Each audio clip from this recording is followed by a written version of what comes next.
Ava, thank you so much for having me over today. It was nice seeing your new place. Good evening, Olivia. I honestly never imagined that in the first meeting with my brother's girlfriend, I would be showing off my new house, and to top it off, you'd be here too. I thought it was just going to be a casual thing, but look at this. Well, I'm glad I came. I was actually looking forward to meeting Nathan's sister too. You know, the whole first-time meeting thing. It happens to everyone, right? There's no reason to make a big deal out of it. That's not quite what I meant, but whatever. By the way, though, I was thinking, you're still single, aren't you? At 30 years old? Yes, I'm still single. Is there something wrong with that? Well, it's just, I find it a bit strange. You're 30, you're single, and you bought a house? I mean, you have the money to buy a house, but for some reason you still can't seem to find a partner?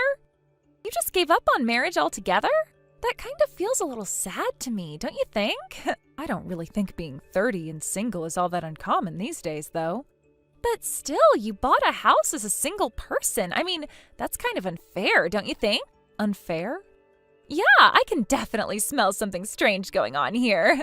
I just feel like someone more suitable should be the one living in that house, not someone who's single. Someone more suitable? Yeah, someone like me, of course. Nathan and I will get married and then we'll move into that house. What? You know, the house you bought? It's a 4-bedroom, 2-bathroom property, right? And it's near the station with a lovely garden. I mean, that's amazing, but honestly, it's just way too big to live in by yourself. It would be such a waste, right? So Nathan and I are planning to get married and we'll move in together. I'll be the one living there. You should just hand over the keys to me when the time comes.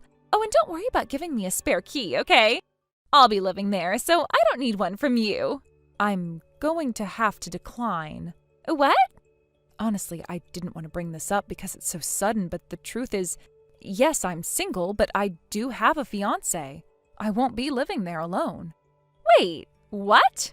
The deed to the house is actually in both my name and my fiancé's name, so it's not just mine to decide what happens with. Oh, really? Ava, didn't you just earlier talk about how a single woman who couldn't get married ends up buying a house alone? And now you're saying you actually have a fiancé? That's a little hard to believe, don't you think? If you're going to lie, at least make it a little more believable. Honestly, I'm not buying it. You were pretty spot on with your assumptions, but it's clear that this part is just a fabrication. Don't twist what I said into something it wasn't. You're just making up a story now. Is that so? Well, even if it wasn't exactly what you said, I guess I wasn't that far off, was I? I think you should focus on packing your stuff instead of making excuses for yourself. I don't need to pack right now. Actually, this timing couldn't be better. The lease on my current apartment is up for renewal, so it's the perfect moment to move in. It's almost like fate. I didn't say you could just move in there. Oh wait, don't forget, Nathan still needs to propose to me. This conversation is completely going off track.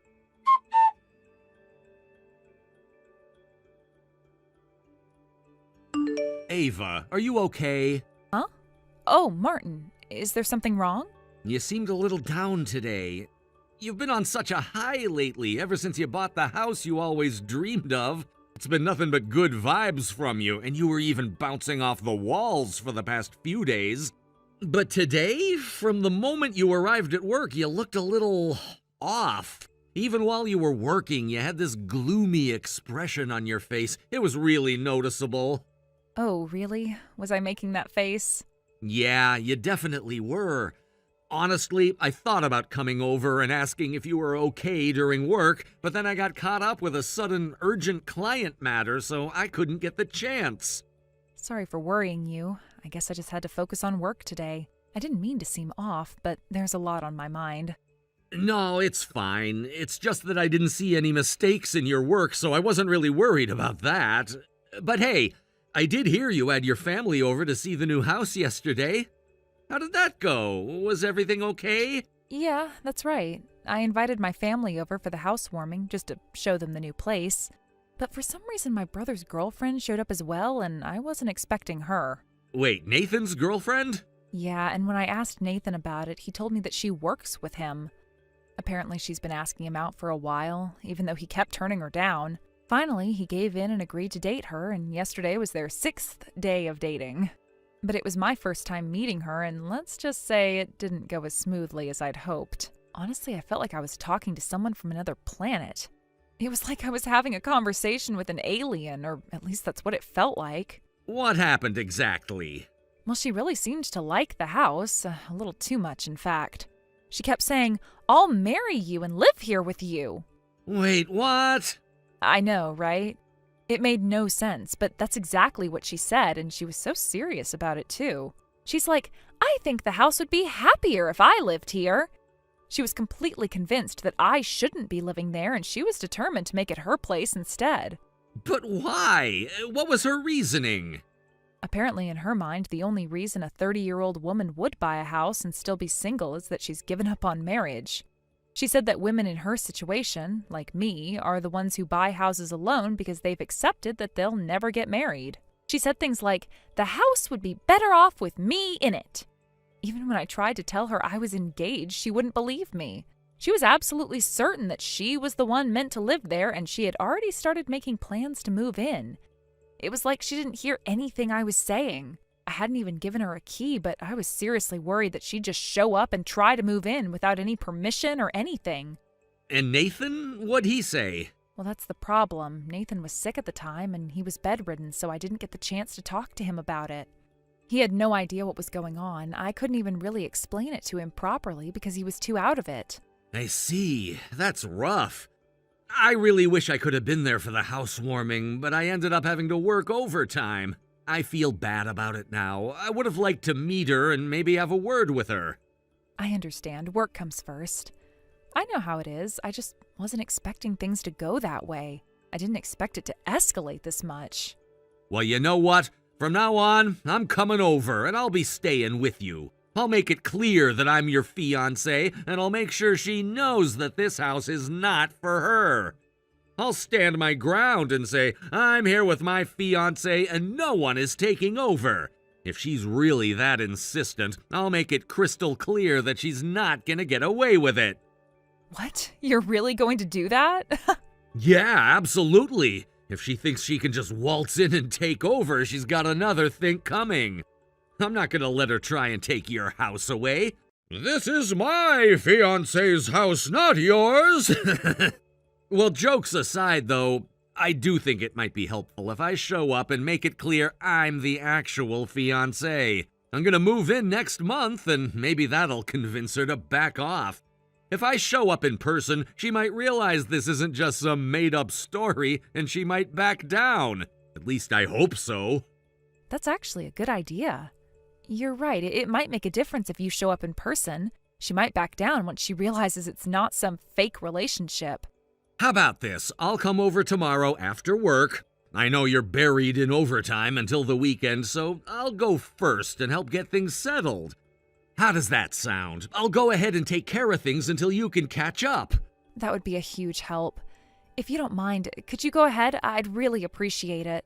Got it. Consider it done. I'll be over there to make sure everything is okay.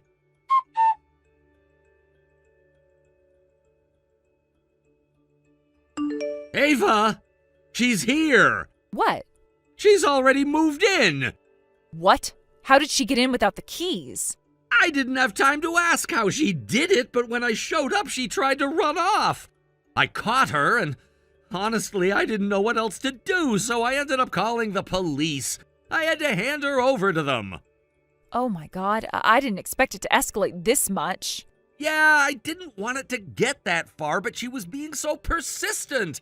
The police came without sirens, so there were no curious onlookers, but I still talked to the neighbors across the street and next door just to make sure they weren't confused about what was going on. Thank you for doing all that. I really appreciate it. Well, it's gonna be my place too, so I wanted to make sure things went smoothly.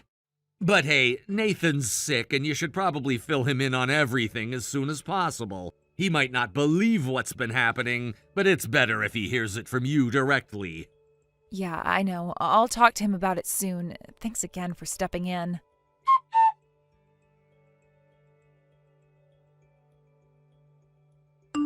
That was awful. What was that? I was just watching TV in my new house when this tough-looking old guy barged in and yelled, "Gola!" at me. then they called the police. I ended up being dragged away in a police car. It was seriously the worst. You're the one who was trespassing, so what are you even saying? Don't forget that your parents had to beg and apologize so that you wouldn't be charged, okay? What the? I just thought I was the one most deserving to live in that new house, that's all. And that's exactly what you can't do. I heard you were sent back to your parents' house in the countryside after that. I tried to get Nathan to come help, but he refused. What was I supposed to do? By the way, who is that tough guy? He said his name was Martin? Martin is my fiancé, actually. What? He's also a senior at my workplace. That day I had to stay late, so I gave him the key and asked him to go ahead and head home. It turns out he showed up at the house and found you there, having just barged in. Wait, you're really engaged? For real?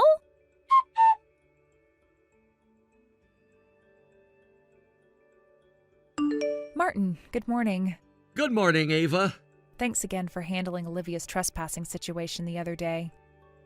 You don't need to keep thanking me, Ava. I've already gotten the message loud and clear, so there's no need for more. Yeah, well, actually I got a message from Olivia last night. Wait, really?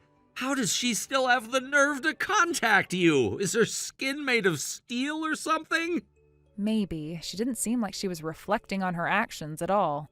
Unbelievable. That's wild. And speaking of which, I still can't get over the first impression she left on me. Right? She was just sitting there on the couch in the living room with boxes of stuff piled up at the entrance like she had moved in, as if she had every right to be there. Oh, yeah. I remember. She was watching TV, holding a can of beer, and eating chicken, laughing like it was her home. It was like she thought she'd already won the place. Maybe she thought she was celebrating with a little victory party since I finally got the house. Honestly, I couldn't care less at that point. I was speechless when I saw the window leading to the garden all smashed up. Yeah, me too. The idea that she thought it was fine to break the glass just to get in because she didn't have a key was chilling.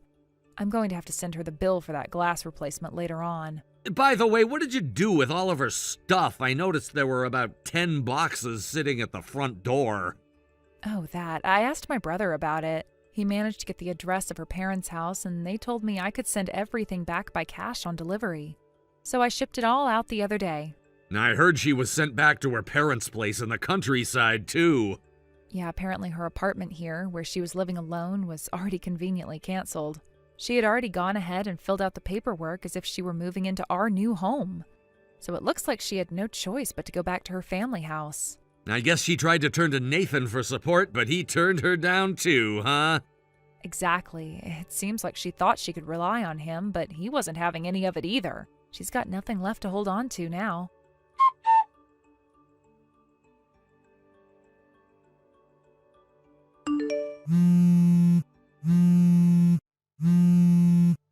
Why am I being asked for alimony? This doesn't make any sense. Didn't you get the message to go through a lawyer? But it doesn't make sense. The message about how you completely misunderstood and bashed me? What's that about? Huh? You spread lies about me on social media. You posted, "My boyfriend's sister is so desperate because she can't get married, so she bought a house instead. What a joke. LOL." You see, Nathan and I are twins. We've been in the same school from kindergarten through high school, so a lot of our local friends overlap. Because of that post, your friends who learned about your social media from Nathan thought that I had broken up with my fiancé, Martin. What? That's what happened because of that? Yes, and it caused a whole mess.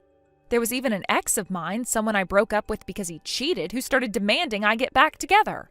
He even stalked me and waited for me at the nearest station. What? Luckily, Martin stepped in right away and explained the situation. He made sure to set things straight and intimidated him enough to get him to leave, so it was handled quickly. Oh, that scary-looking guy? Yeah, all of this has been causing a lot of trouble for the past few weeks. The alimony claim I'm making is because of that. Wait, you can really ask for alimony over something like that?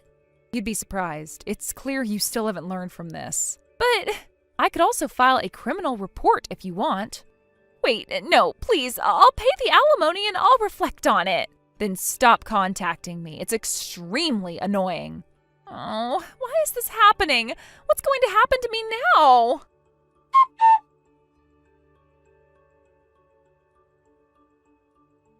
I was told by people around me that I should file a police report, but in the end, it was decided that I wouldn't do so.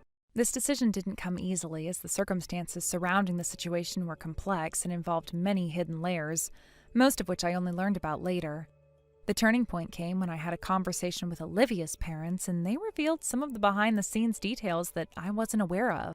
To my shock, I discovered that Olivia had been engaged to someone chosen by her parents.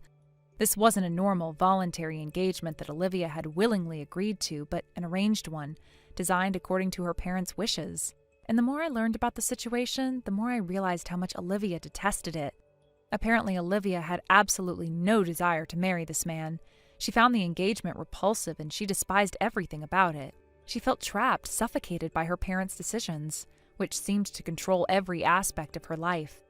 Unable to bear the thought of being stuck in an arranged marriage she didn't want, Olivia decided to take drastic action. She left home and came to the city, almost as if running away, seeking some form of freedom from the pressure she'd been living under. Her departure from home was not just a simple move, it was more like an escape. She had been pushed to the brink, and this was her way of trying to break free from the expectations and control her parents had over her. It was as if she was trying to carve out a space for herself, away from the demands that had been placed on her. But while Olivia thought she had gained some freedom, her parents were having none of it. They were insistent that she should return and honor the engagement, even though she had no desire to do so.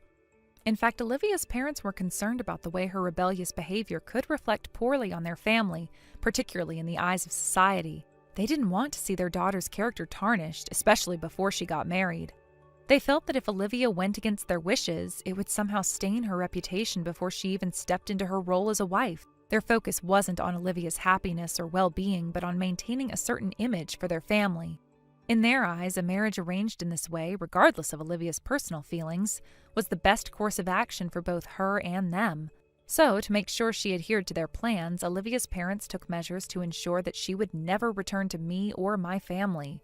They presented us with a document, a formal agreement, that explicitly stated that Olivia and her family would cut ties with us and that Olivia would never again approach me or anyone related to me. In exchange for this, they promised a settlement.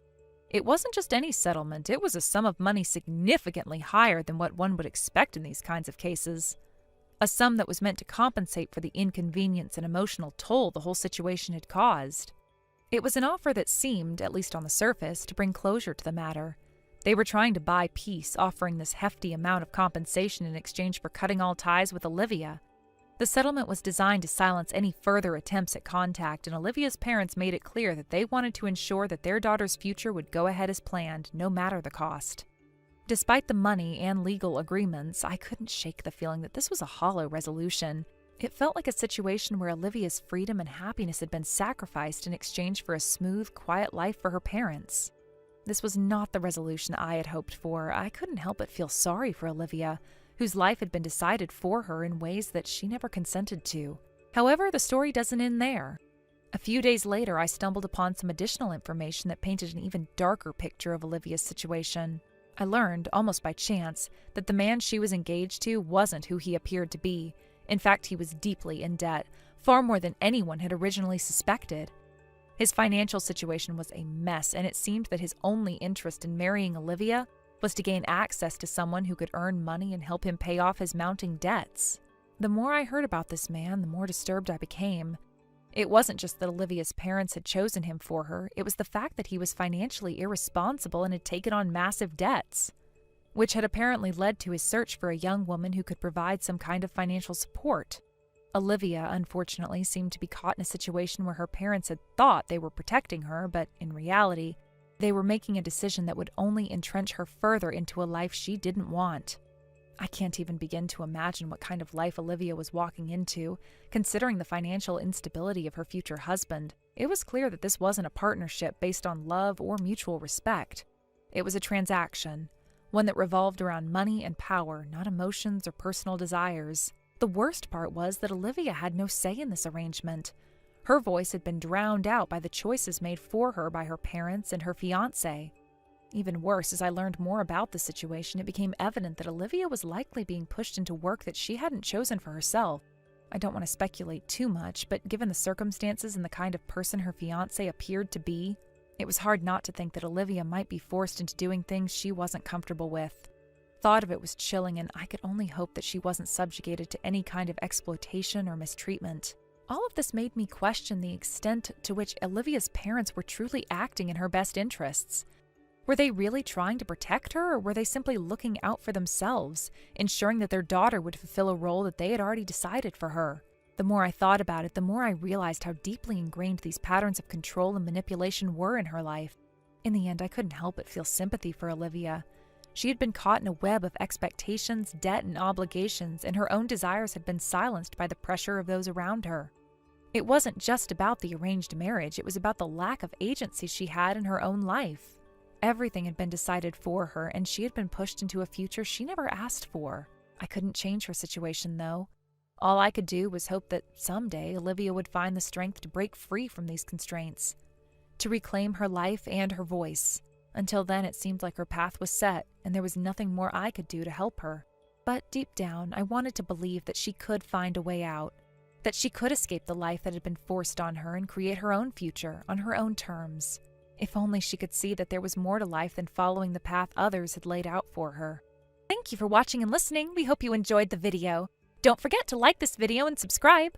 Also, feel free to leave a comment about what you thought of the story. We look forward to seeing you at the next video. Hey Samuel, I just got home, and why are all my things packed up in a box? I didn't hear anything about moving. I was in the hospital due to a high-risk pregnancy. Can you explain what's going on? Chiara, you're the only one moving out. Wait, what do you mean? Why am I the only one moving? I decided to keep the apartment for my girlfriend. Your girlfriend? What are you talking about? Her name is Caddy, and she's 19 years old. 19? Are you serious? So while I was in the hospital, you were having sleepovers with someone else? She stayed over and now she wants to live here? Is that what you're saying? Yeah, that's exactly what happened. She loved the view from this high-rise tower apartment so much after spending time here that she said she wanted to live here. Wait a minute, you've already arranged for a moving company? When are they coming? Yeah, I set it up. They should be here soon. So let me get this straight. You've brought your girlfriend into our home? That is unbelievable. Hey, don't interrupt me while I'm talking. You don't get to tell me to be quiet when I'm hearing something I can't just ignore. This is a huge deal for us as a couple. Just listen to what I'm saying. I'm living here with my girlfriend now. You need to leave immediately. Until you move out, I'm gonna stay in a business hotel. So this means you're planning to divorce me? Yeah, I guess that's what it comes down to. So please, just go ahead and file for divorce. You think it's that simple? I am pregnant with your child. I just got out of the hospital after a serious health scare, and you're telling me that you've been cheating on me and now you want me to move out? What is this? It's not like I wanted to hurt you, but I'd rather live with Caddy than with you. So just hurry up and get out. If you don't leave, Caddy won't be able to move in. You see me as just a problem to be solved? You think I'm just in the way of your happiness? Yes, that's right. You're just an obstacle standing in the way of our love. All right. I see how it is. The obstacle will be out of your way then. Wait, you're actually agreeing to this? What do you think I'm supposed to do? You want me to stick around while you're making plans for your new life with someone else? About the divorce papers, what are you gonna do? From the sounds of it, you haven't even prepared them. Is that right? Oh, well, just write your name on them and leave them in the mailbox. I'll fill out my part and submit them to the office. I also need to pick up the marriage certificate with Caddy. I see. Sounds like you've thought all this through. The movers are here, I guess? Oh, yeah, that's right. I should let Caddy know right away. Just so you know, I'm not going to be the one who's left without consequences. You're about to find out just how serious this all is.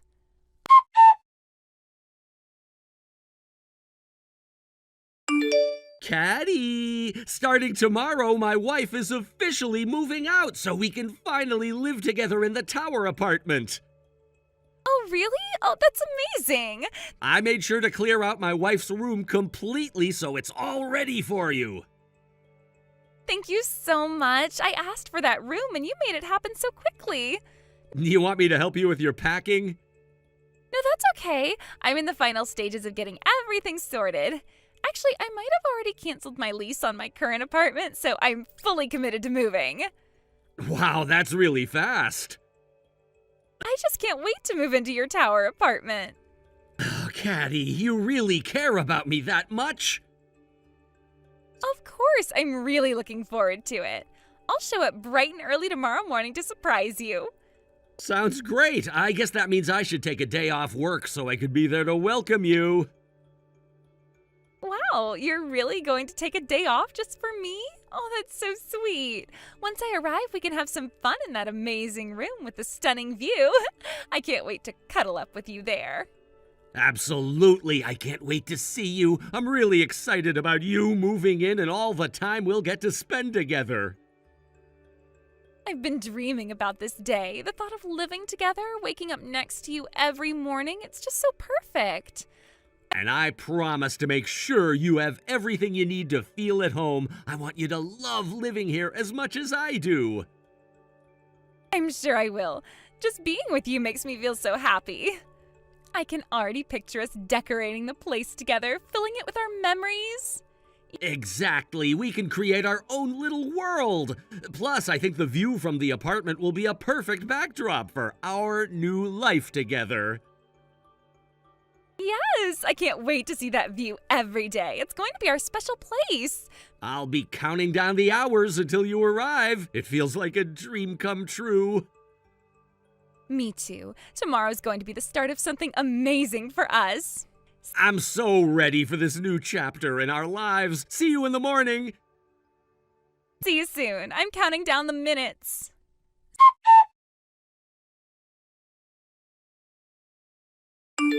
You know, living with the person you love and being able to be affectionate all the time is just the best. I've been using up all my remaining paid leave from work just to spend time with Caddy and enjoy being together. Samuel, you've been off work for 2 whole weeks now. Well, I properly requested the time off, so what's the big deal? I suppose that's true, but you know, I was just about to reach out to you. Oh, what's up? Have you submitted the divorce papers I sent you? You know, the ones you were supposed to file with the office? Wait, what? You remember the letter I included with the divorce papers? It said, please let me know once you've submitted them to the office. Oh, right, I forgot about that. What do you mean, you haven't submitted them yet? I got so caught up in being affectionate with Caddy that I completely lost track of it. What kind of ridiculous excuse is that? Seriously. Actually, since Caddy moved into the tower apartment, I haven't even stepped outside once. I've been too busy enjoying my time with her. Oh my goodness, I can't believe it. After all that pushing to get it done, you've really let it slip your mind? It's just unbelievable. Well, just come by and pick it up then. What? You want me to come over right now? Yeah, I really don't want to be apart from Caddy for even a second right now. You know, I just got out of the hospital after being in for a high-risk pregnancy, right? You can't just expect me to handle all this. I'm already overwhelmed with the stress from your cheating and the divorce. Now you want me to deal with moving on top of that? Please, don't add any more stress to my plate. What's the matter? Are you not going to come get it? Because if you don't, you won't be able to get divorced. Are you okay with that? That's not something you should be saying. You are seriously out of your mind. So are you coming to get the papers or not? Oh, wait a second. It doesn't have to be me who picks them up, does it? I guess it doesn't have to be you. In that case, there's someone perfect who can go there soon. You can just give the papers to them. Oh, really? That sounds good. And I just got a message from Caddy asking for our 3rd round of affection today, so I have to go. Wow, it's like you're completely obsessed. I can't even process how you've turned into this person. What can I say? It's just been so nice spending time with her that I'm kind of in a daze right now. It's hard to focus on anything else.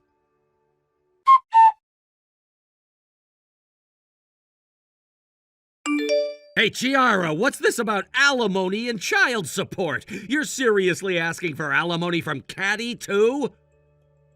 You've heard all about it from your lawyer, haven't you? No matter how much I hear, I can't accept it. I know you're jealous of the love that Caddy and I share, but this is just pathetic. Oh, come on. The common understanding is that the person who cheated has to pay alimony to the person who was cheated on. And it's also completely reasonable for child support to be paid when a divorce occurs. That's just how it works. Caddy and I are genuinely in love. At this point, you're the one who's become my cheating partner, so if anyone should be paying alimony, it should be you. Just so you know, the lawyer is still here. Yeah, I know. He just went to the restroom and is currently texting me. Listen, you two seem to be living in some kind of fantasy world, completely unaware of your current situation. I've actually asked the lawyer to explain everything to you in detail until you finally understand. What? You're eager to marry your beloved Katie, right? Then you need to settle your responsibilities properly for betraying me. Get this sorted out cleanly and quickly. But I never thought it would cost this much to get a divorce. It's ridiculous that you're whining about something that is completely normal when getting divorced. What do you mean by that? I'm saying you need to take responsibility for your actions without making a fuss. It's really not that hard to understand. All I want is to marry Caddy. You need to accept the reality that you're trying to throw away something that is much more significant than just me. What do you mean? What you're trying to throw away isn't just me. You're also trying to abandon our child who is about to be born. That's the lowest thing a father can do, and you should never forget that. I didn't mean to. You need to face the truth. Being a father means taking responsibility for your actions, even if it's hard.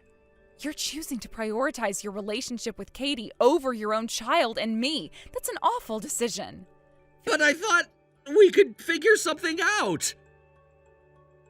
Figuring something out means facing the consequences of your actions.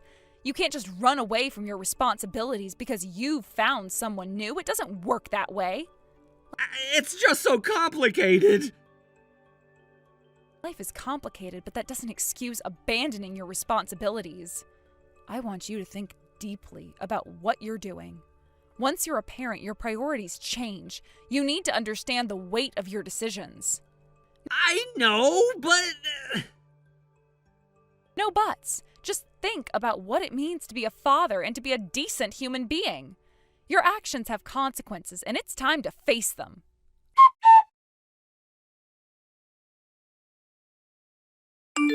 I've transferred the alimony and child support. You don't need to keep contacting me about it. I've been informed through my lawyer. Damn it! I ended up borrowing money from my parents because of this. Your parents told me they apologized for you. They even took money from their hard-earned retirement savings to help you out. On top of that, they had to cover the costs for your cheating partner as well. You better make sure you pay them back. Well, it's not like I have no means to pay them back, so I guess it's fine. I just thought it would be difficult to gather the money by the payment deadline, so I had no choice but to take out a loan temporarily. Oh, is that so? I'm planning to talk to Caddy about this, but I think I'm going to put the tower apartment up for sale. Wait, what? Even though it's a used property, the higher floors of the tower should fetch a decent price. If all goes well, I might be able to pay off the debt and even have some left over. Have you lost your mind?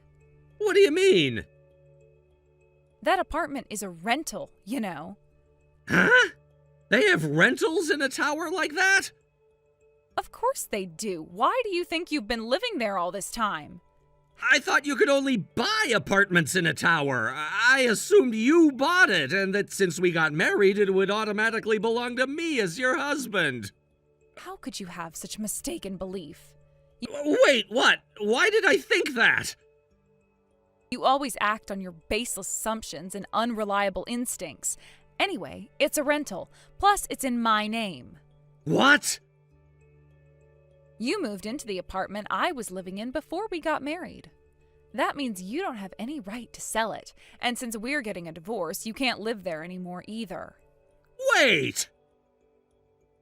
Well, you could continue living there if you change the lease into your name. But by the way, how much is the rent?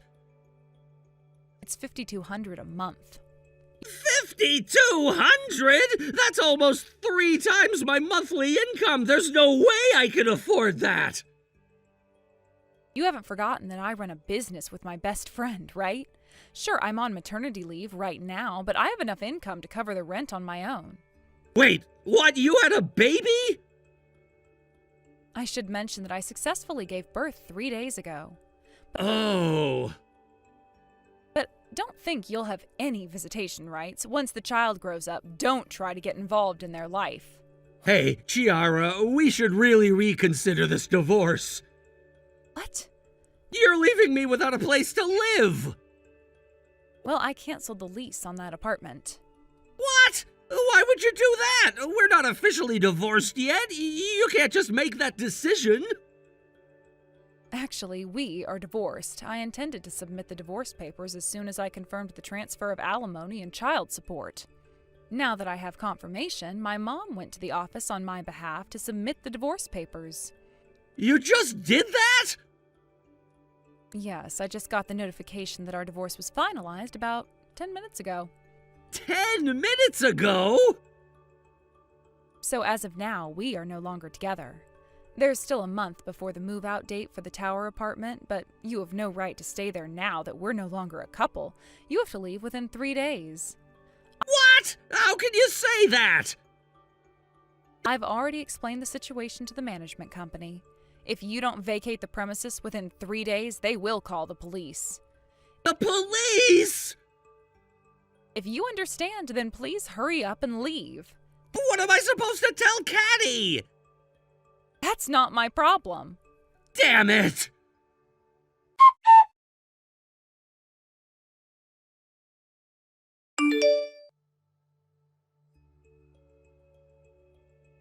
Caddy, I can't believe you're just gone when I woke up this morning. That note about breaking up was just a joke, right?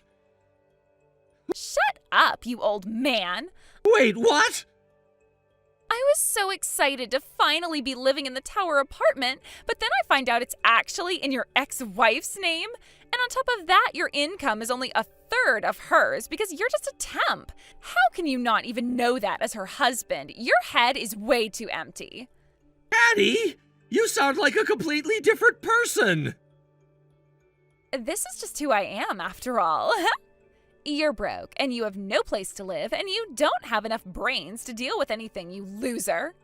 I've got nothing to gain from a middle-aged guy who's got absolutely nothing going for him. Just for a brief moment, you should feel grateful that you had any relationship with a young and cute 19-year-old like me. Anyway, see you. You're not getting away from me. There's no way I'm letting you escape.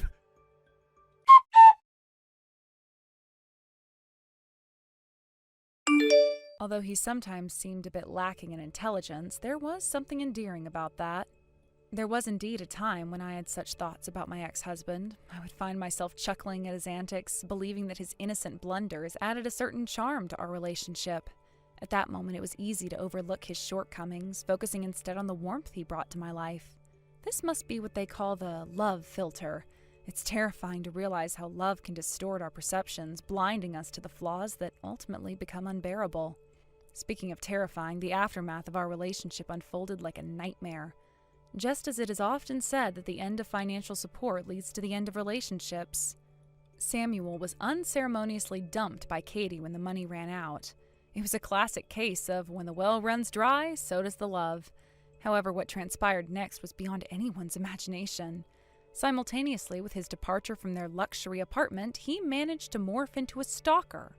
The verbal abuse he unleashed during their breakup was so severe that, ironically, it seemed to ignite a twisted passion in his heart for Katie.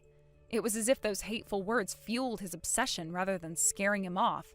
The cruelty of their parting left scars on both of them, but for Samuel, it seemed to morph into an unhealthy fixation on what he had lost. No matter how hard Katie tried to escape from him, Samuel would somehow appear out of nowhere like a ghost from her past. Sometimes he would look at her with a resentful gaze filled with an unspoken bitterness and anger. Other times he would show up with a creepy, overly cheerful grin that sent chills down her spine. His demeanor almost unsettlingly enthusiastic in the midst of his desperation. It was a jarring contrast, making Katie question his mental state even further. Even Katie, who had always been resilient and strong-willed, appeared to be significantly affected by the situation. The relentless nature of Samuel's pursuit seemed to take a toll on her mental state. It was like watching someone being slowly worn down by the relentless waves of an unyielding sea. The pressure just kept building, and she seemed to be reaching her breaking point. The psychological warfare he waged was exhausting, leaving her in a constant state of anxiety. Currently, it seems that both of them are undergoing treatment in separate hospitals, far from one another. It's as if they're each battling their own demons in isolation, perhaps trying to escape the tangled mess of their shared history. There's a cruel irony in their situation, as both are dealing with the consequences of their choices, but in vastly different ways. Each hospital room tells a story of regret, pain, and the desperate search for redemption. In retrospect, the relationship had always been a roller coaster ride. From the beginning, it was marked by highs and lows, laughter and tears. At first glance, they appeared to be the perfect couple, dazzling in their shared experiences and affection. They traveled to exotic locations, shared romantic dinners, and painted a picture of bliss that everyone envied. Yet, as the initial allure faded, the cracks began to show. Samuel's behavior shifted from charming to possessive, and Katie found herself walking on eggshells, unsure of what would set him off. Initially, their shared life in the luxury high-rise was filled with dreams and aspirations. They hosted lavish parties, inviting friends and acquaintances to showcase their successful life. However, the glamour began to dim as financial strains became apparent. Samuel's job was not as stable as he had portrayed, and Katie's once thriving career faced unforeseen setbacks. The glitzy lifestyle they had created began to slip through their fingers like sand, and the cracks in their relationship widened. As the money began to dwindle, so too did the affection between them. It was as if the wealth had acted as a glue, holding their relationship together, and when that glue began to weaken, the underlying issues bubbled to the surface. The tension escalated, culminating in an explosive arguments that would leave them both feeling empty and drained. Each argument chipped away at the foundation of their love, and resentment began to fester. The final straw came one fateful evening. They had been out to dinner, and the conversation took a turn for the worse. What started as a casual discussion about finances quickly escalated into a full-blown shouting match. Harsh words were exchanged, and amidst the chaos, Samuel hurled insults at Katie that were not only cruel but deeply personal. The wounds inflicted during that fight were deep, and they resonated long after the dust had settled. In that moment, something in her snapped.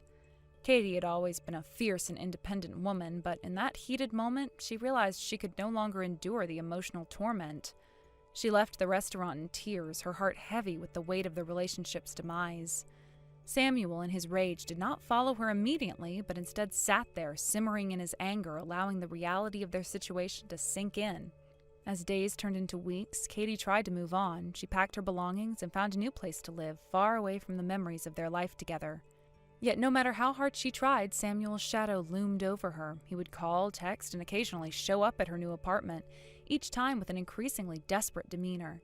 The emotional turbulence of their breakup manifested in Samuel's behavior, and it was clear that he was spiraling out of control. For Katie, the freedom she had longed for became a prison of fear. Every noise in the night sent her heart racing, and the once comfortable sanctuary of her new home felt like a trap. The moments she had once enjoyed alone now felt suffocating, and the weight of her past loomed over her like a dark cloud. She had wanted to be free, but the very person she had tried to escape was now haunting her thoughts, turning her world upside down. The cycle of harassment escalated. Samuel's visits became more erratic. Sometimes he would appear with gifts, trying to win her back with grand gestures that only seemed more pathetic. "Look at what I brought you," he would exclaim, holding out an extravagant bouquet of flowers or a fancy dinner reservation, desperately attempting to rekindle the flames of their past. Other times, he would confront her with accusations and fear, his eyes wide with desperation. It was a terrifying juxtaposition, and Katie felt trapped in a horror movie with no way to escape. Katie soon realized that she needed to take drastic measures to protect herself. After consulting with friends and family, she made the difficult decision to seek a restraining order against him. It was a painful step, but it was necessary for her safety. She gathered her strength and recounted her experiences to the authorities, feeling both empowered and terrified. Each recounting of the harassment brought back waves of trauma, but she knew it was a necessary step in reclaiming her life. However, even with the restraining order in place, the fear lingered like a dark shadow. Samuel, feeling cornered and rejected, became more unpredictable. His obsession intensified, and Katie often found herself looking over her shoulder, anxious at every unfamiliar sound. She invested in security measures, installing cameras and an alarm system, but nothing could fully alleviate the sense of dread that followed her. The situation took an even darker turn when she learned that Samuel had been stalking her online. He would create false profiles on social media to follow her, keeping tabs on her every move. It felt like he was invading her life even more, and she was powerless to stop it. Each new alert on her phone sent her heart racing, a reminder that she could never truly escape him. The digital age had made it easier for him to stalk her from the shadows, further complicating her ability to find solace. Eventually, both of them reached a breaking point. The emotional turmoil and the weight of their past began to manifest physically. Katie found herself struggling with anxiety and insomnia, while Samuel's mental health deteriorated to the point where he was hospitalized. The news of his hospitalization reached Katie through mutual friends, a bittersweet piece of information that left her with mixed feelings and nothing more. Hey, Sienna, today was Kimmy's university graduation ceremony, wasn't it? Yes, it should be over by now, I think. She mentioned she'd be going out for a karaoke party with her friends to celebrate, so she'll be back late. I see. You're staying home, right? Well, for now, yes, I'm at home. Anyway, I'll be coming home early today. There's something important I need to talk to you about, so make sure you're there. What is this all about? I'll explain it in person when I get there. I also have something to give you. All right, I understand.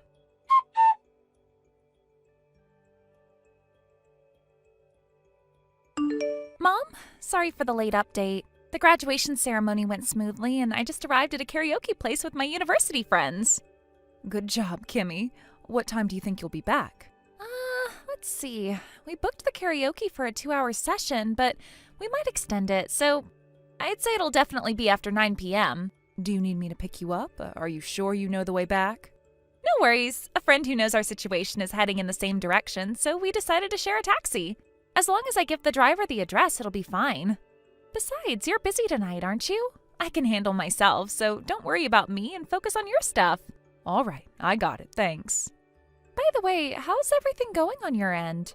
Well, you know, your dad called and said he has something to discuss when he gets back. I mean, I have a good idea of what it's about, but it's just such a hassle. Oh, yeah, I get that. But hey, maybe it's a good thing. Saves you the trouble in a way, right? True. I'll try to look at it positively. Anyway, take care on your way home. Will do!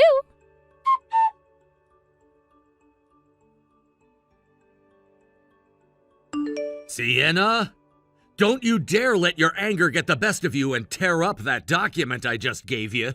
The divorce papers, you mean? The ones with your name already neatly filled in?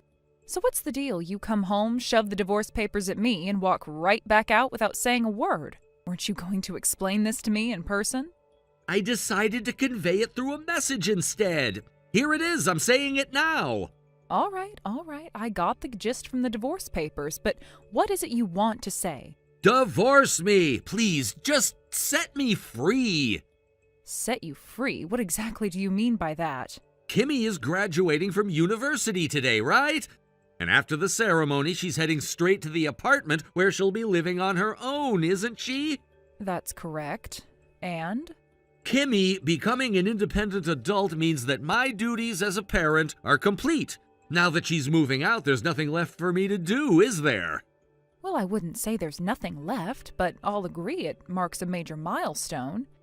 Exactly. But when I thought about what comes next, working day in and day out just to support you as you grow older and frankly become an old hag, I couldn't help but feel this overwhelming sense of emptiness about my future. You do realize you're getting older too, right? This isn't about me. Look, I'll be blunt. The idea of spending the rest of my life alone with you, just the two of us, makes me feel completely deflated. I've had enough.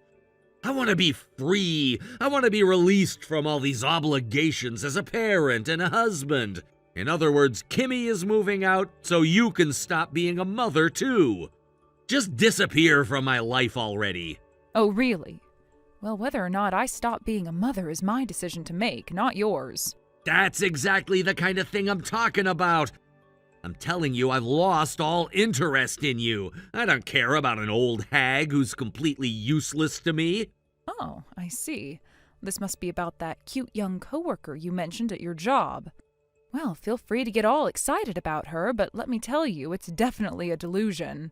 You're just making a fool of yourself, and you should consider both her feelings and your age before getting carried away.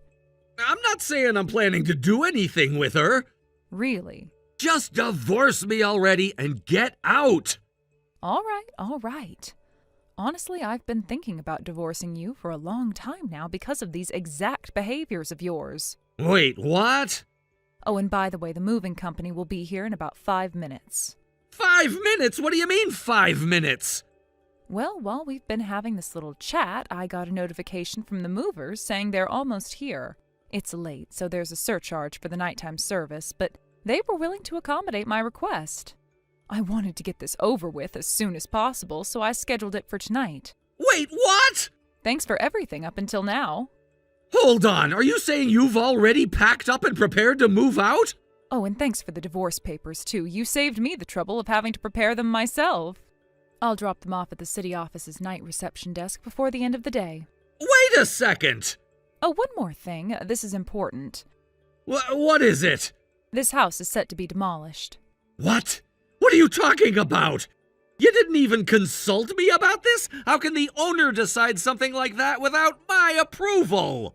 Excuse me? What are you even saying? The landlord is my brother, remember? Wait, what? Do I need to remind you? For the past 20 years, my brother let us rent this place at a ridiculously low rate. It was sitting vacant while his family was overseas for an extended period. He figured it would be better for someone to live in it.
Didn't I?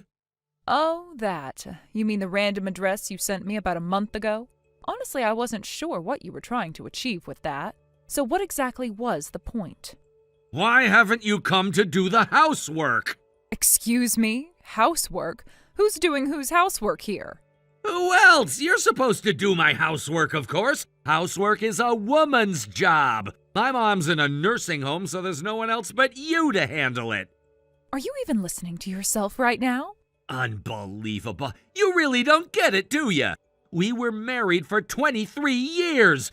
Even though I had to constantly criticize you for your incompetence, you still managed somehow. And now, just because we're divorced, you've suddenly forgotten everything?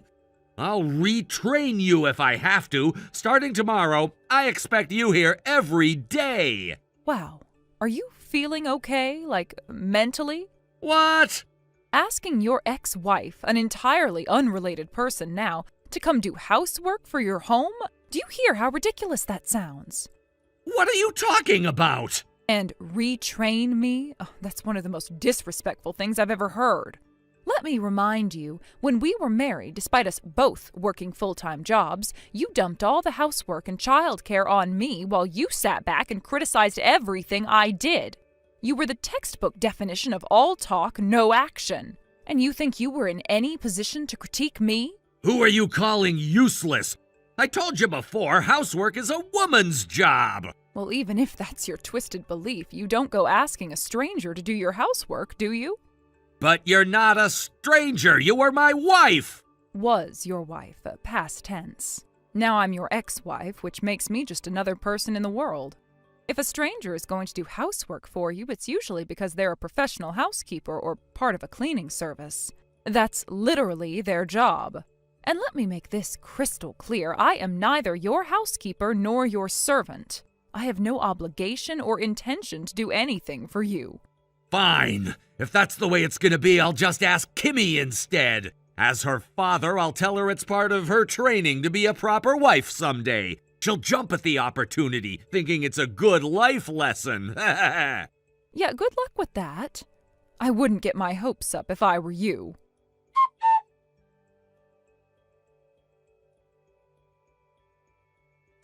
Kimmy, I have a favor to ask.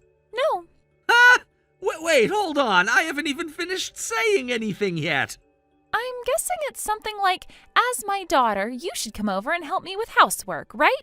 But that's impossible. Why is that? Well, since Mom isn't here anymore, the only person who can do the housework is me, your daughter.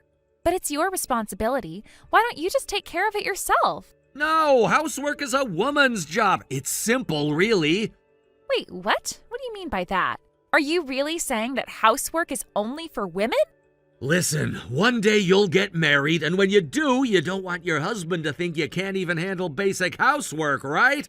That's why you need to learn it now. It's your responsibility, and you should take it seriously. I already know how to do it just fine. You don't have to tell me what to do.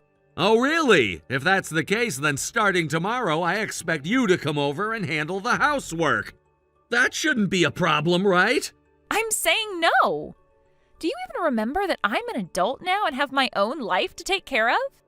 It's not that big of a deal. You could just swing by after work, do a bit of cleaning, prepare a meal for me. The apartment I'm living in now is just one bedroom and the dining room and kitchen, so it's smaller and easier to clean.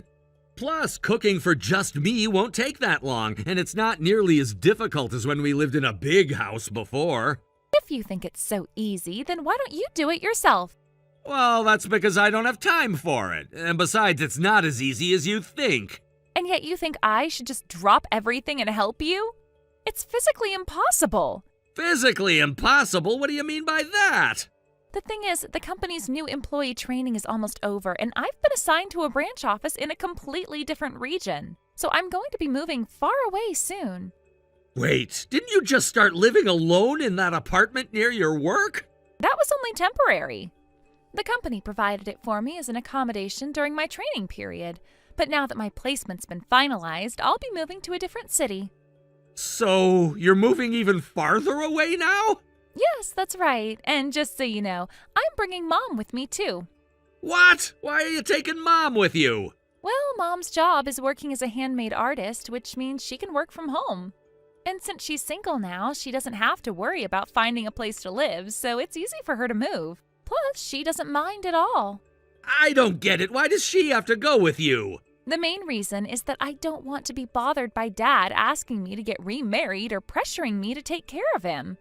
It's easier to just take Mom along with me. That way I won't have to deal with any of his nonsense. Wait a minute. No, that's not what I was saying. Oh, so I'm right, huh? No, that's not what I meant. Anyway, we've made up our minds. We're not going to take care of you anymore. We've had enough of you, especially since you don't even appreciate the value of having someone to help with the housework. Neither Mom nor I will lift a finger for you anymore. Kimmy! But at least, could you please help me out and clean up my place a bit? I don't even know how to take out the trash, and the place is such a mess that you can't even see the floor anymore. Maybe you should just drown in your own pigsty forever. Goodbye.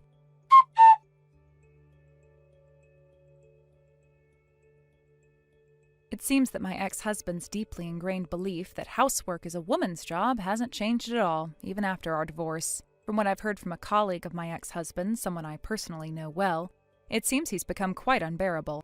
Apparently he's developed an odor that's hard to ignore. Whether it's because he hasn't been doing his laundry or if it's just his natural body odor due to aging, the result is the same. When you get too close to him, the stench is overwhelming. He apparently smells terrible, and it's gotten so bad that even his coworkers have started to notice. But that's not even the worst of it.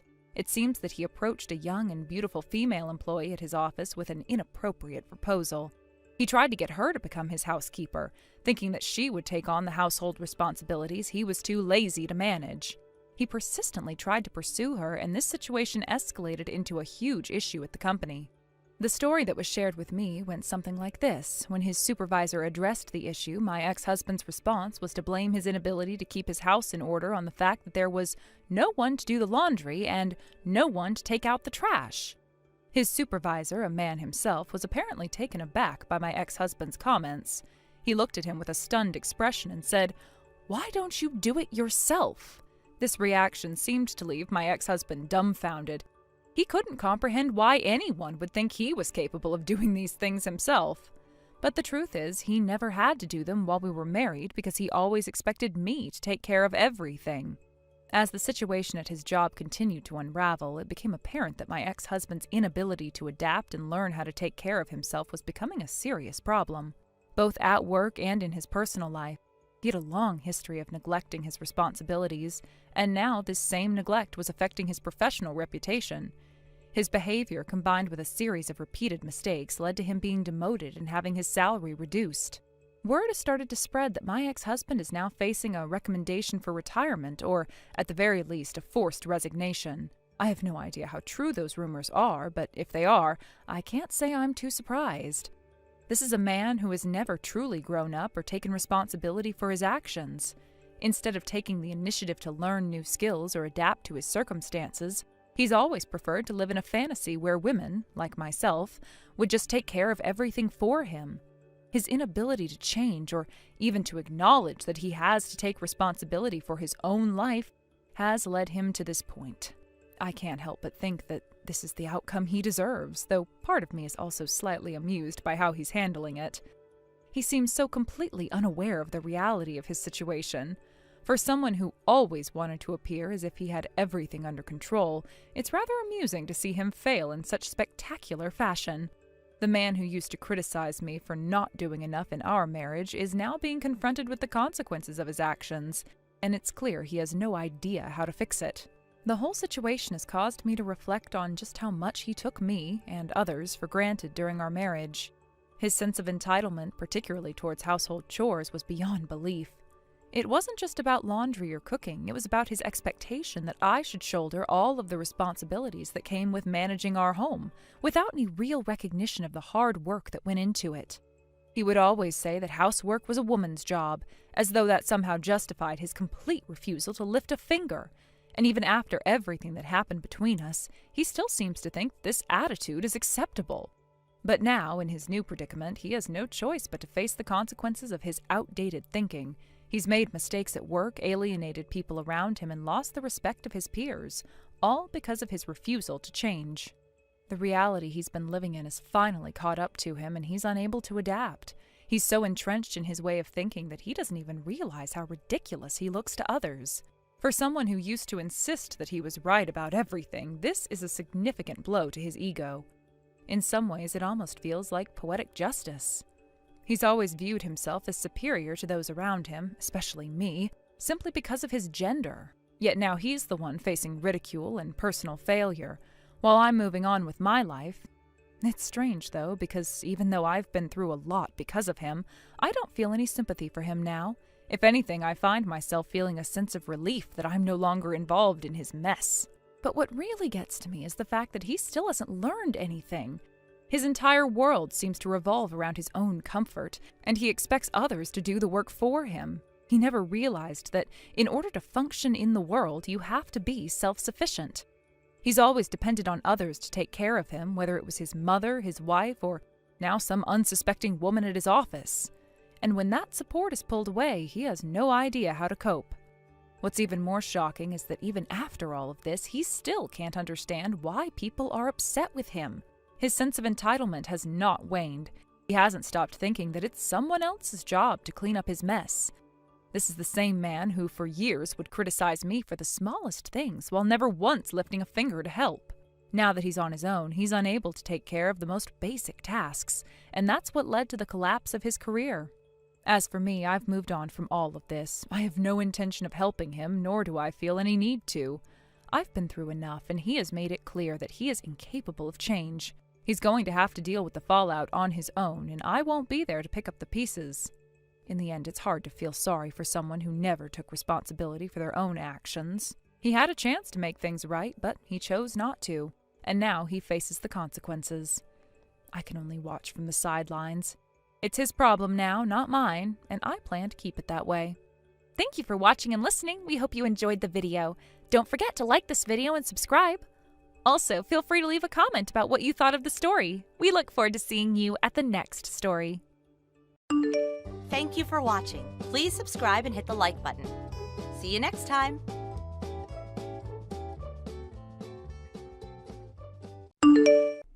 Yoo-hoo! Chelsea, you still awake? Why, yes, Hannah, yes I am. Which is somewhat out of the ordinary considering, it's almost midnight. I know, but I had to message you. It's been forever since we've had a good little chat. Summer break totally ruins my sense of time. I haven't seen your face in 2 weeks? It's definitely been a while since we don't really see each other much, other than when we're dropping off our kids. Exactly. We're all just drifting like dandelions in the wind. That's why I'm so glad we'll finally get to catch up next weekend. What's happening next weekend? Your daughter's birthday lunch at Jaja & Co., right? I heard all about it from the other kids. What a darling idea. We're so excited for it. I'm sorry, what? Oh, you don't have to fuss. We'll handle our own transportation and everything. Just tell the restaurant to expect a few more chairs. Honestly, you're doing us a favor. We've been dying to try that place. I think you misunderstood. That lunch is just for close family, as in both sets of grandparents, my husband, our daughter, and me. That's all.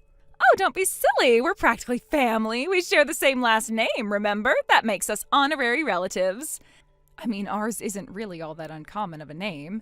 And no matter how many times you've asked me, I'm not related to any of your relatives.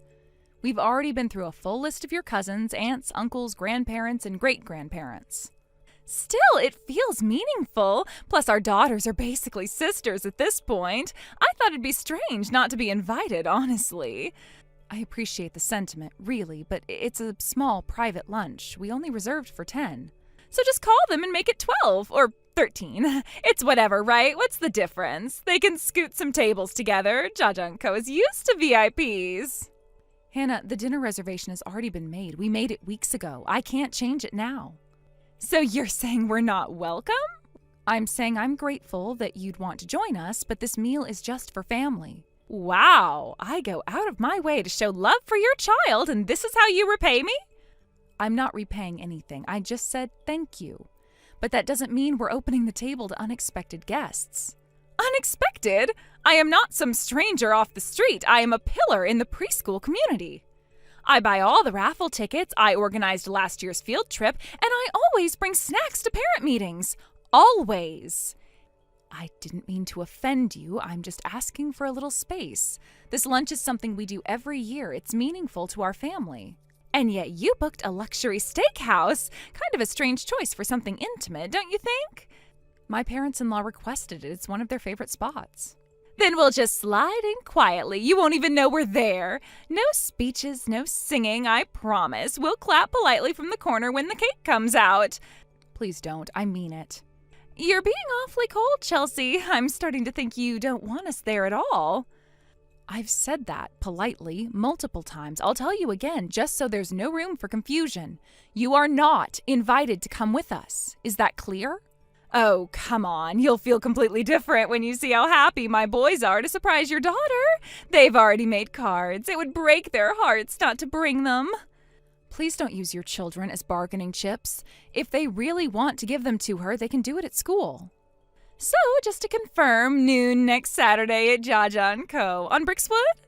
You are not invited. Got it. Can't wait. Hannah, I mean it. We won't have room. We won't be able to accommodate you. Nonsense. We'll manage. I'm bringing an extra folding chair in the trunk just in case. You'd be surprised how useful those.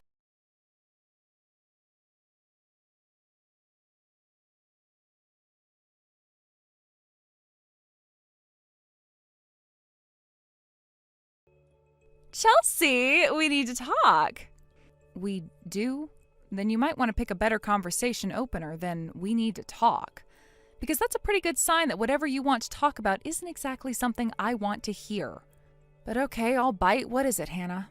So I just heard something very interesting about your little lunch at Jaja & Co. Okay, what about it? Don't play dumb with me. You changed the plan, didn't you? I don't know what you're referring to. I heard it's now all you can eat at a place like that. Wow, bold move. What brought that on? Nothing, really. I'm more confused about why you would know about that. Because if you're treating everyone, then naturally, for us, it becomes all you can eat too, doesn't it? I'm sorry, but I never agreed to treat you. I thought I was clear this isn't an open invitation. Well, clearly something changed, because I also found out that you moved the reservation. You were originally going to the location on Brixwood, but you moved it to the one on West Main. Imagine if we'd gone to the wrong one. Honestly, you could have said something. Okay, this is just way too weird. How do you know that? Oh, please, don't underestimate me. I have ears everywhere, and children talk. You'd be surprised what they repeat. That reservation change was something only my husband and I knew. We haven't even told the rest of the family yet. Well, then maybe you two should be more careful. Sneaky little tactics like that won't work on me. This isn't about sneakiness, it's about privacy, which is something I've asked you to respect more than once. Privacy? Oh, Chelsea, don't be so dramatic. It's a lunch, not a military operation. A lunch to which you are not invited. That hasn't changed either. Doesn't matter how many times you change the location or the time or the number of guests. I'll find out. I always do. Okay, you're stepping up the creep factor pretty significantly now. Can't wait to see you next weekend. Tell your daughter to save me a seat, preferably one near the window. I like natural light while I eat. It's better for digestion, or so I've heard. Yeah, right. Now, if you'll excuse me, I need to go text my husband in a panic.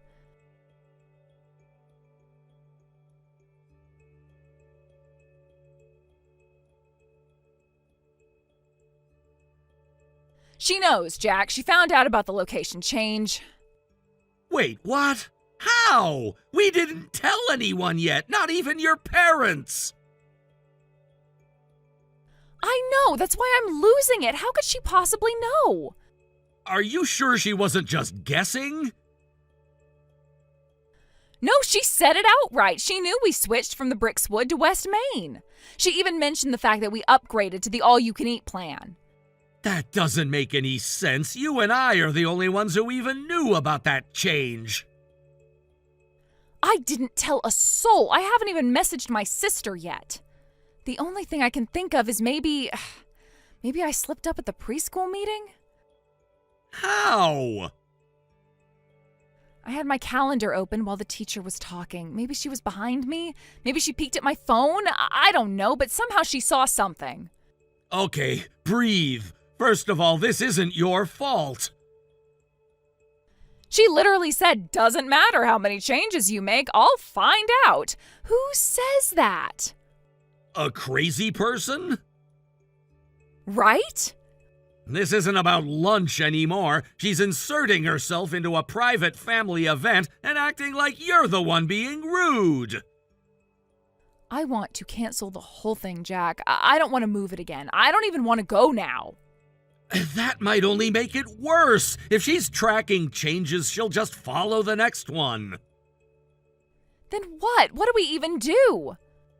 I'll call the West Main manager. Remember him? High school classmate? The guy who brought us that free dessert last year?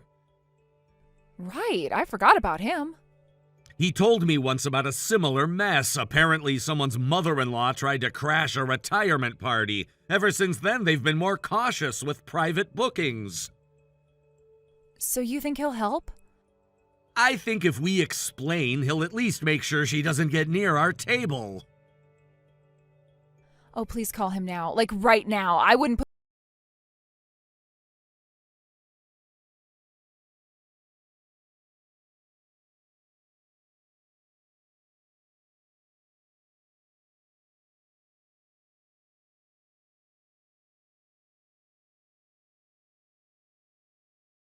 a little update. We're here at Jaja & Co. already. We went ahead and got here a bit early, to beat the rush. The hostess was so nice, she seated us right away. We went ahead and started eating. Hope that's okay. Didn't want the food to get cold. They brought out that marbled steak first. You really went all out this year, huh? It practically melts on the tongue. Food really does taste better when someone else is paying, especially steak this good. Anyway, we're having a fabulous time. Can't wait for you all to get here. Oh, and don't worry, we'll make sure to leave something for you. Unless, of course, we get too hungry. You know how kids are. Chelsea? Hello, it's been over an hour. You're really going to be late to your own daughter's birthday lunch? Oh, that's kind of inconsiderate, don't you think? Just so you know, the steak's already been served. They didn't want to delay the courses, which I completely understand. These high-end places have tight schedules. So we just went ahead and started. The meat looked amazing, and it would have been a crime to let it go cold. We did you a favor, really. Took care of it all, every last bite. Oh no, you're actually at the restaurant? Oh, please don't eat any more. I need to explain.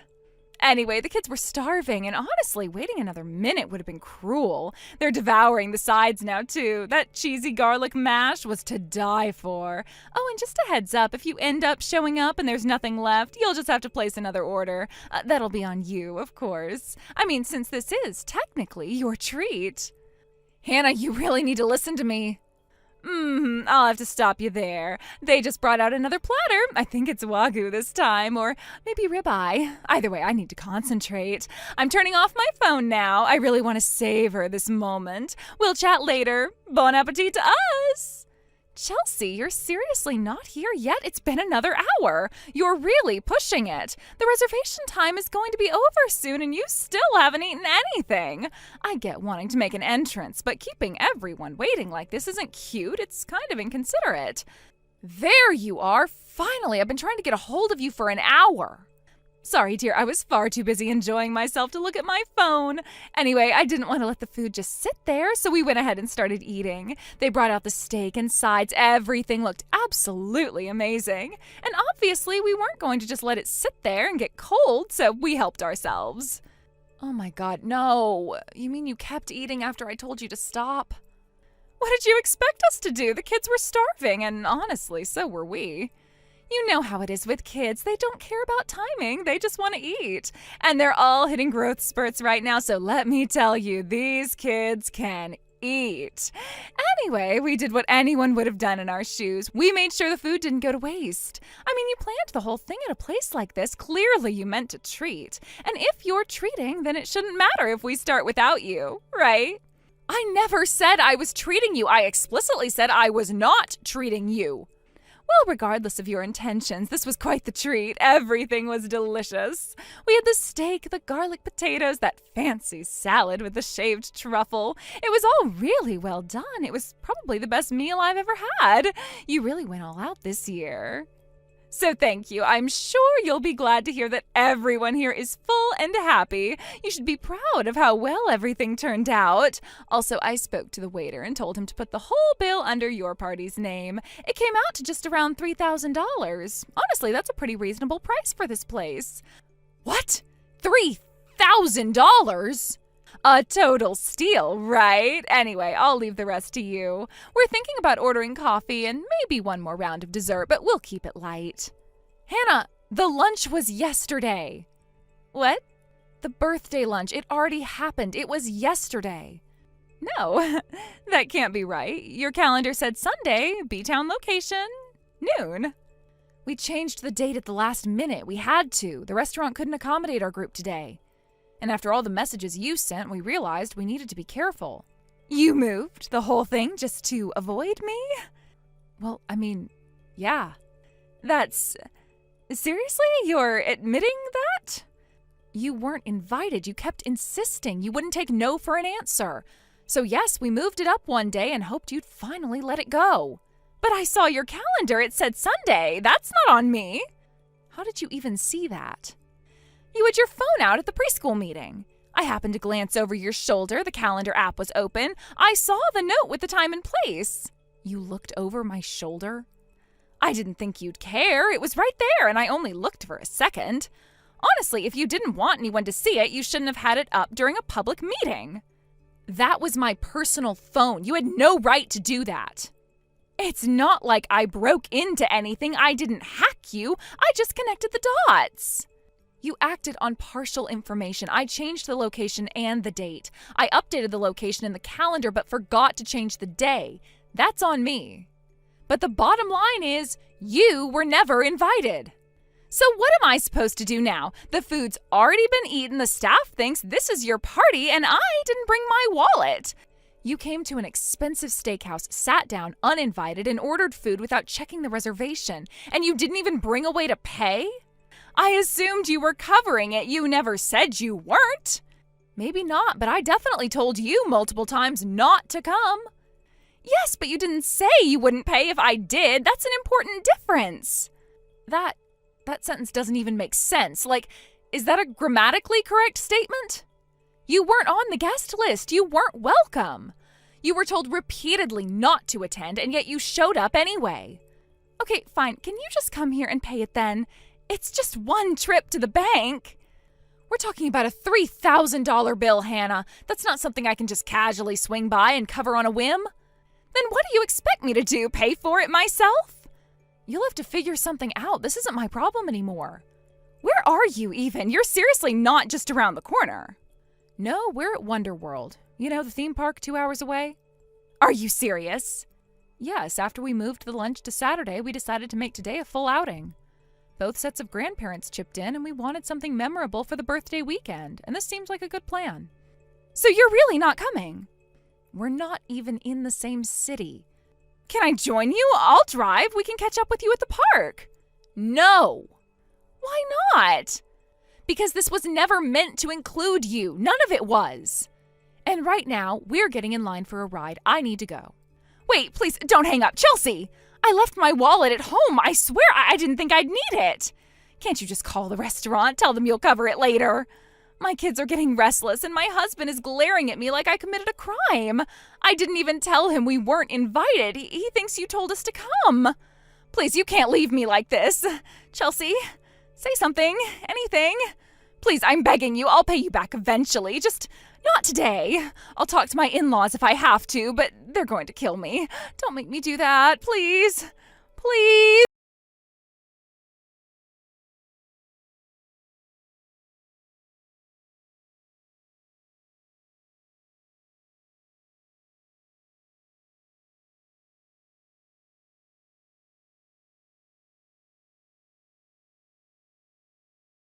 She told them they didn't need wallets since I had, allegedly, invited them and no one questioned her. They ordered without restraint, premium steak, wine pairings, dessert for 4. They laughed, toasted, and let the kids go wild with the sides. Then the check came and reality hit. No one else showed up. The bill sat on the table and they had no way to pay for it. Her husband snapped first. Accusations flew across the linen tablecloth. The children started crying. One knocked over a glass of juice. Another started running around the room and shouting at the top of her lungs. The staff stood frozen until the manager quietly stepped aside and called the police. They were escorted out 15 minutes later, still shouting. Her in-laws paid the bill, but it came with strings. She lost control of the household finances that night. The last I heard, her mother-in-law now tracks every expense, right down to the receipts, and never lets Hannah hold the credit card. Thank you for watching. Please subscribe and hit the like button. See you next time.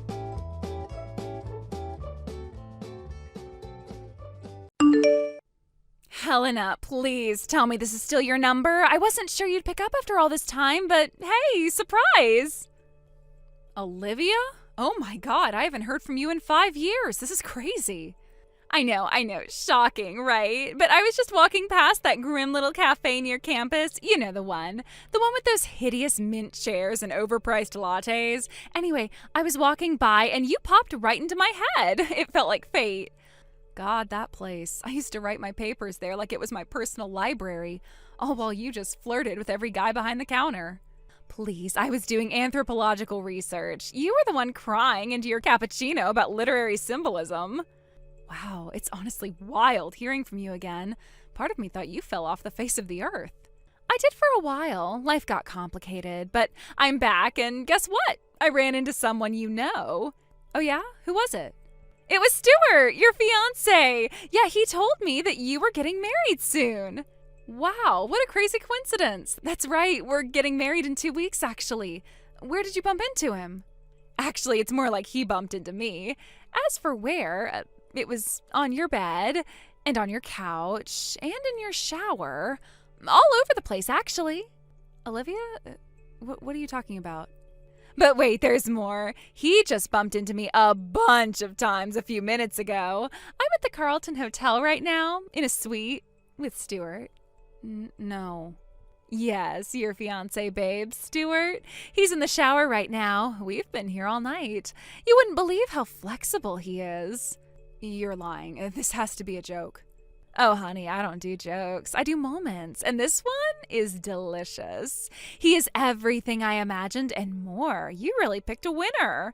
You slept with my fiancé 2 weeks before my wedding? I saw that picture you posted. The two of you all dressed up, pretending like you stepped out of a bridal magazine.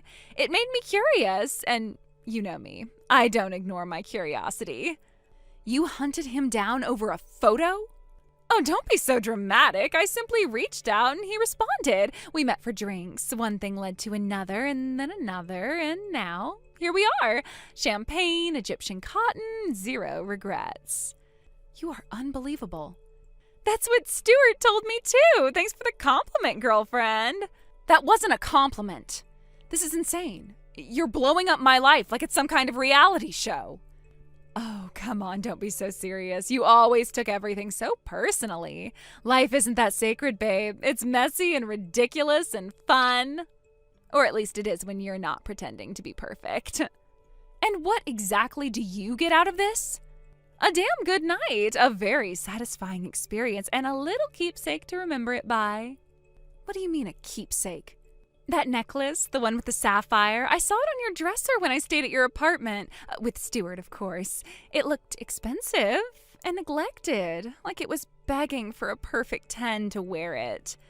You took my necklace? Oh, don't be silly. I'm just borrowing it. You can have it back when I'm dead. That was my grandmother's necklace. It's a $10,000 heirloom, Olivia. It's been in my family for generations. Wow, well then maybe don't leave it lying around like a clearance rack accessory. You're going to return it immediately. This is your one and only chance before I report it as stolen. Oh, sweetie, no I'm not. Excuse me?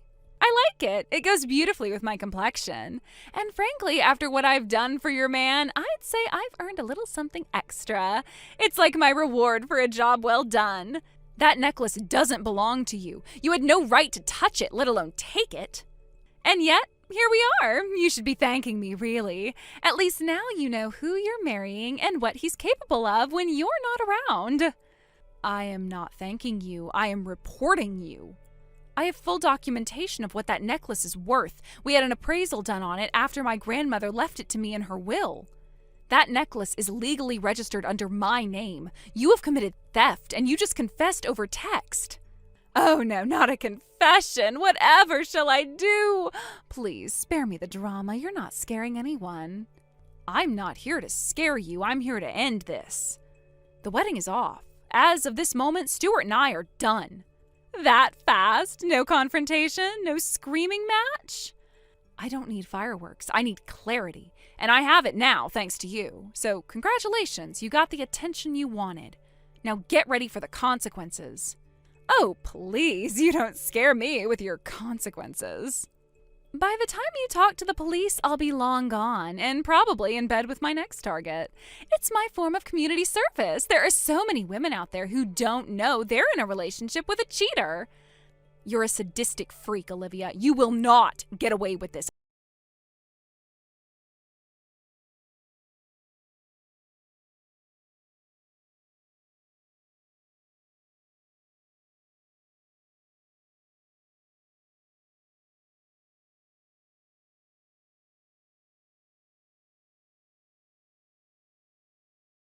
Going to say yet. You opened with, guess who's getting married? That was enough. Still no. Wow, okay. I thought you'd at least be a little curious. I'm not. Look, I know we were tense last time we talked, but that was what? A year ago? I feel like enough time has passed. People change. You ghosted me right after confessing to theft. You vanished. You skipped town with no apology, no explanation, and without returning my necklace. Okay, yes, maybe I did kind of take some time to go and think about what I've done. I wasn't in a good headspace, all right? Everything blew up and I panicked. But I've grown so much since then. I've been working like crazy, rebuilding my life from scratch, and now I finally get to have the wedding I deserve. Congratulations, I won't be attending. You don't even want to hear about it. I planned everything myself, from the venue to the flowers, and you wouldn't believe the cake I designed. It's going to be the most extravagant wedding you've ever seen, and I am paying for it all by myself, all 50,000 of it. Amazing. If you can save up 50 grand in a year, then I think you can save up enough to return what you stole. Oh my God, the necklace again. Yes, my grandmother's heirloom, the one that's worth $10,000. You took it and ran. We're not brushing that off like it was a broken hair clip. My entire family is very, very unhappy with you. I didn't run. I just traveled. I needed to get away and reset. And yes, maybe I should have left a note, but I went through so much mental agony back then. I was so lost after everything that happened. I'm sure crying in beachside hotels with stolen jewelry was heartbreaking. Don't be like that. I'm not even with what's-his-face anymore. You forgot Stuart's name? Yeah, that guy. He was boring once the chaos wore off. I ditched him and upgraded. My new fiancé is a real man. And yet you torched my entire life for the last one who you also thought was a real man. I wasn't thinking straight. I was impulsive and reckless and dramatic. But that's all behind me now. No, it's not. You never made it right. You just vanished and expected time to clean up your mess for you. Well, I figured since we're not fighting over anyone anymore, we could, I don't know, be friends again? Friends? You want to be friends with me again? Why not? No more drama, no more competition. Just two grown women supporting each other. You could come to the wedding, cheer me on. I even saved you a seat near the front. Oh, now isn't that generous of you? A seat in the front row will make it a lot easier for me to come up and punch you in the face. I'm being sincere. You always said I had potential. Well, here it is. I pulled myself together, paid my dues to society. You didn't pay a damn thing. Okay, maybe not in money, but I paid in spirit, in energy. I did what I had to do to survive, and I built something real. You stole from me and disappeared, and now you want me to clap for you like none of it ever happened? Come on, for real, why are you still being so bitter about all that ancient history? Because you never apologized, because you never gave back what you took, because you're still the same brat, just with a discount wedding and a new last name. That's so mean. No, it's accurate. And here's the truth, since you clearly need it spelled out, I will not be there. I won't be smiling in photos. I won't be playing the forgiving ex-friend. You can send me an invitation if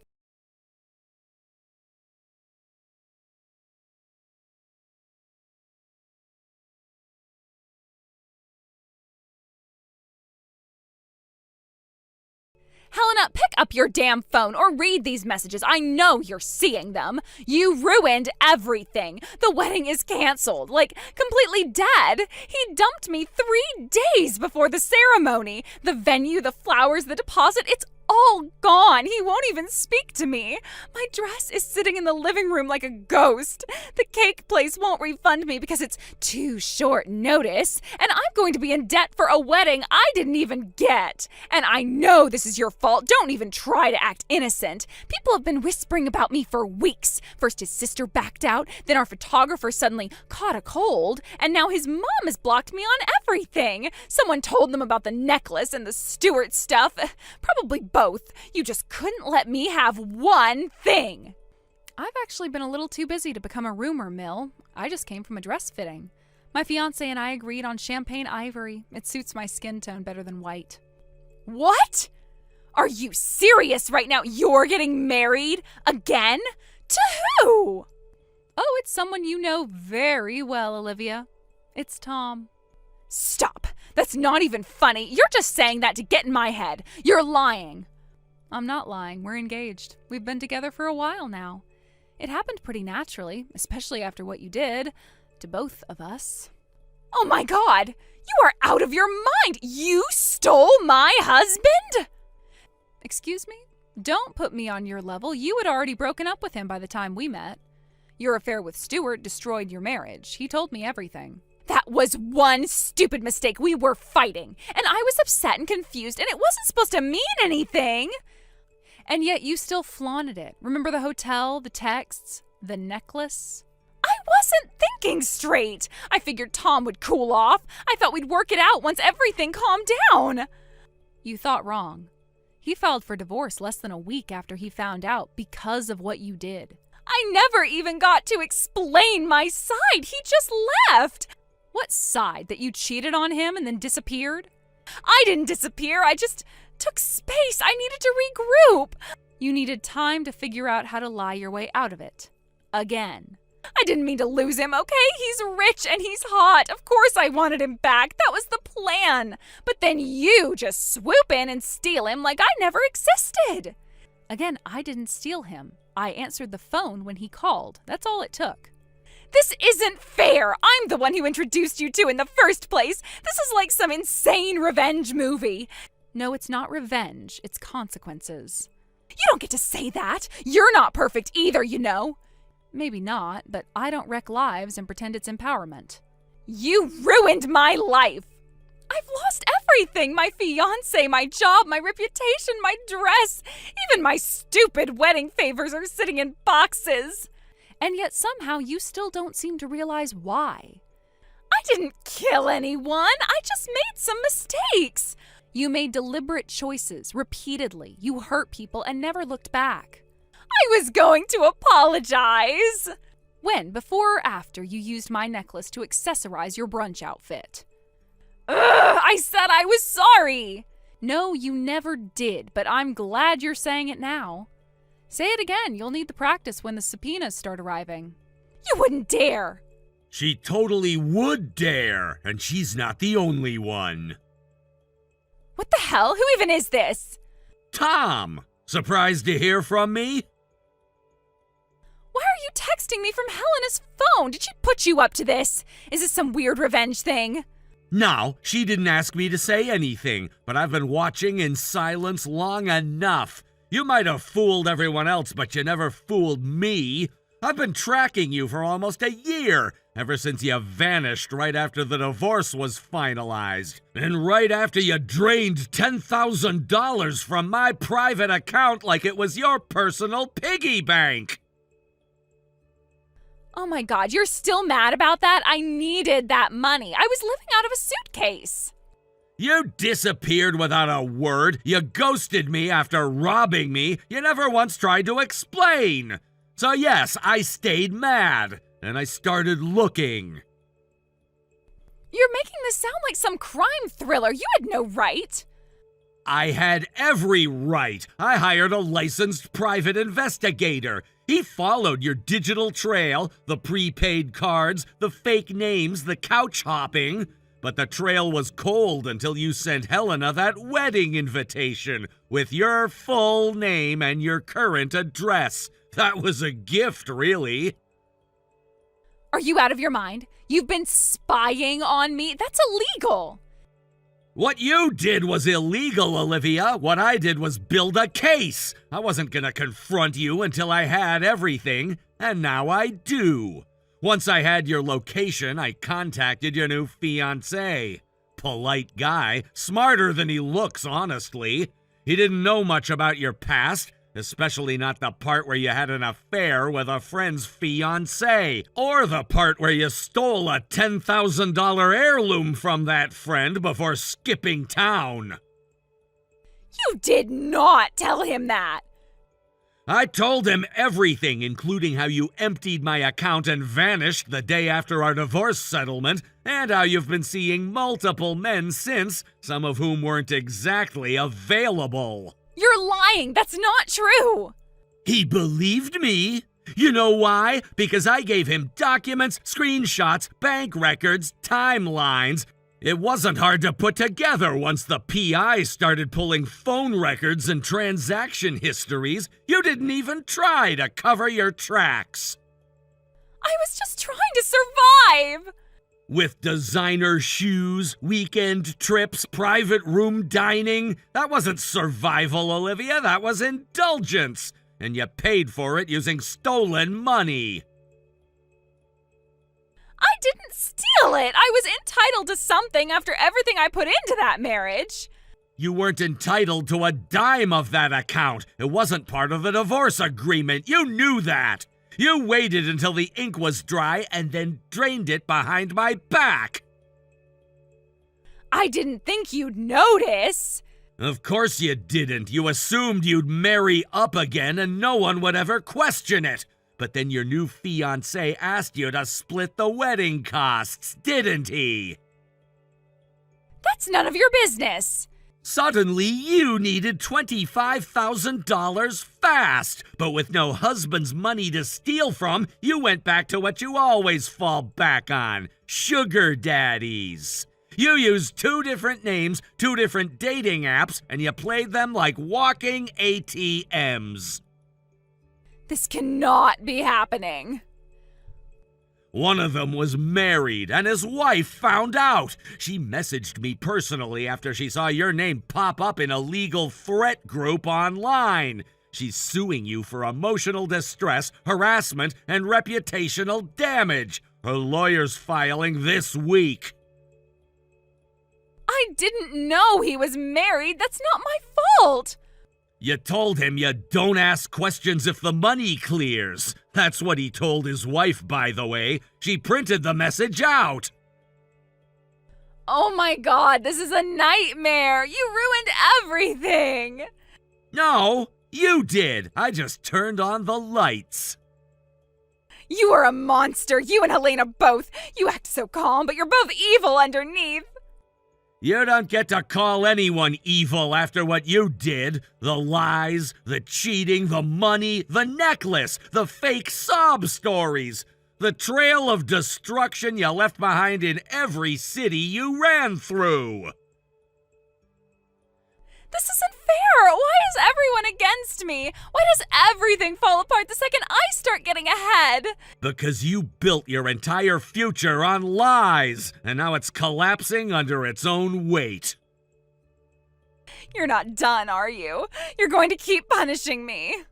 No, I'm done. But here's what's coming next. You'll repay the full amount you took from me. You'll return the necklace to Helena or pay for its full value. You'll respond to every legal notice headed your way, and you'll do it all under your parents' supervision.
the kind of town where everyone knows your name and your crimes.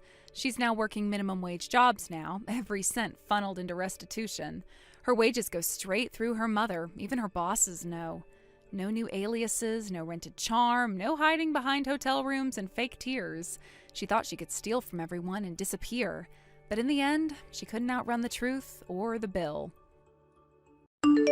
Thank you for watching. Please subscribe and hit the like button. See you next time.